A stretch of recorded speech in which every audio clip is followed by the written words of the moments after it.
एक और दिलचस्प खबर आज मैं देख रहा था।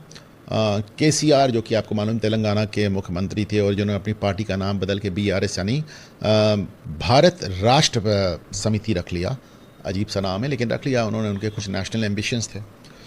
तो साहब उन्होंने अपनी लड़की को एक तरह से पार्टी से निकाल दिया, बल्कि उन्होंने पार्टी खुद ही छोड़ दी और उन्होंने एमएलसी पद से भी इस्तीफा दे दिया। हम बात कर रहे हैं के कविता की। एक कविता को केसीआर का उत्तराधिकारी माना जाता था, लेकिन आज वही पार्टी छोड़ने पे विवश हो गई। कारण उनका अपनी ही भाई से झगड़ा है, जिसका नाम है केटी रामाराव।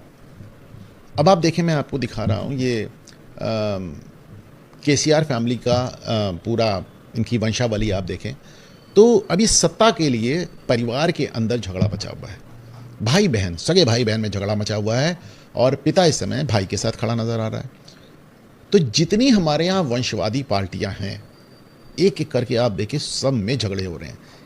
मजेदार बात यह कि कहीं दूसरी जनरेशन है, कहीं तीसरी जनरेशन है और चौटालाज में देखें तो चौथी जनरेशन और झगड़े मचे हुए हैं।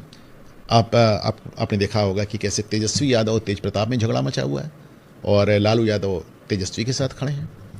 मीसा भारती के साथ तेजस्वी के मतभेदों की बात पहले ही हो चुकी है। आपने अखिलेश यादव को उनके चाचा से भिड़ते देखा, शिवपाल यादव से।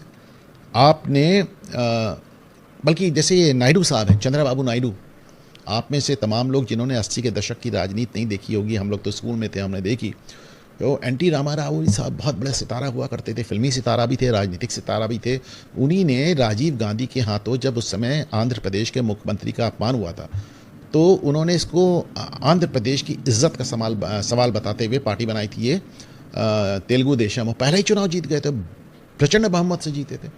और बाद में एनटी रामाराव से पार्टी ली किसने? उनके दामाद चंद्रबाबू नायडू ने।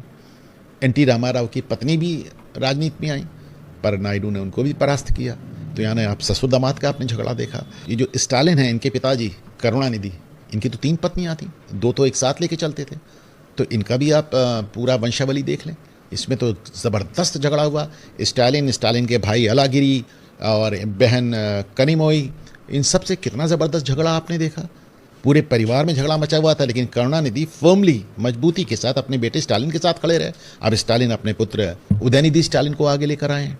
ठाकरे परिवार का झगड़ा तो बाल ठाकरे के सामने ही शुरू हो गया था, जब राज ठाकरे अपने आप को बाल ठाकरे का उत्तराधिकारी समझ रहे थे और बाल ठाकरे अपने पुत्र उद्धव के साथ खड़े हो गए। और उसके बाद जो लड़ाई चली आ रही है, अभी तक चली आ रही है, हालांकि दोनों भाइयों ने हाथ मिला लिया है, लेकिन वो एक शायर ने कहा था ना, दिल मिले ना मिले हाथ मिलाते चलिए, बस वही बात है। देवीलाल की आपको याद होगी, हमारे डिप्टी प्राइम मिनिस्टर जो विश्वनाथ प्रताप सिंह से अपना समर्थन वापस ले रहे थे, वो वीपी सिंह को मंडल आयोग लगाना पड़ा था।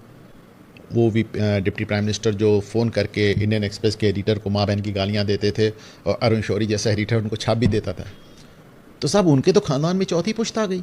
और वहाँ तो इस समय आप अभय चौटाला और दुष्यंत चौटाला में जो झगड़ा देख रहे हैं, चाचा भतीजे का झगड़ा है। और इतना ही नहीं, जो देवीलाल के पुत्र थे, ये ओम प्रकाश चौटाला, जो कि जेल भी गए, तो ओम प्रकाश चौटाला के जो 2 पुत्र हैं, अभय चौटाला और अजय चौटाला, सगे भाई हैं, आपस में लड़ रहे हैं।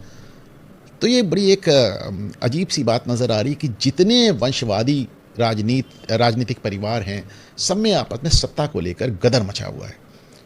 एक परिवार रह गया जिसका जिक्र नहीं हुआ, एक वो परिवार जिसमें मैं लगातार आपसे कहता आ रहा हूँ कि लड़ाई तो है, नज़र नहीं आ रही। जी हाँ, मैं नेहरू गांधी परिवार की बात कर रहा हूँ। जैसे जैसे ये परिवार सत्ता के बाहर जा रहा, आप देखिए कांग्रेस को सत्ता के बाहर रहने की आदत नहीं है। पहले ये 2.5 साल जनता पार्टी सरकार में रहे थे, 7 साल अटल जी के सामने, वरना ये हमेशा सत्ता में रहे, थ्रू आउट सत्ता में रहे। तो इस बार 11 साल हो गए, अभी 4 साल बाकी है, 7 की जगह सीधे 15 साल हो रहा है, मोर देन डबल। सत्ता में रहने की इनको आदत है और इनको बिना सत्ता के जल बिन मछली जैसा हाल हो जाता है। मैं आपको कई बार बता चुका हूँ कि प्रियंका गांधी इस बात को समझ चुकी कि राहुल गांधी फेल कर चुके हैं, इसलिए वो तमाम मौक़ों पे राहुल गांधी के साथ खड़े नज़र नहीं आती। राहुल गांधी भी इस बात को समझ रहे हैं कि कांग्रेस अब उनकी जगह प्रियंका की तरफ देख रही है, इसलिए वो और बौखला गए और बहकी बहकी बातें वो पहले भी करते थे, अब ज़्यादा करने लगे। आपको नेहरू गांधी परिवार का भी झगड़ा बहुत जल्दी बाहर आता हुआ नजर आएगा।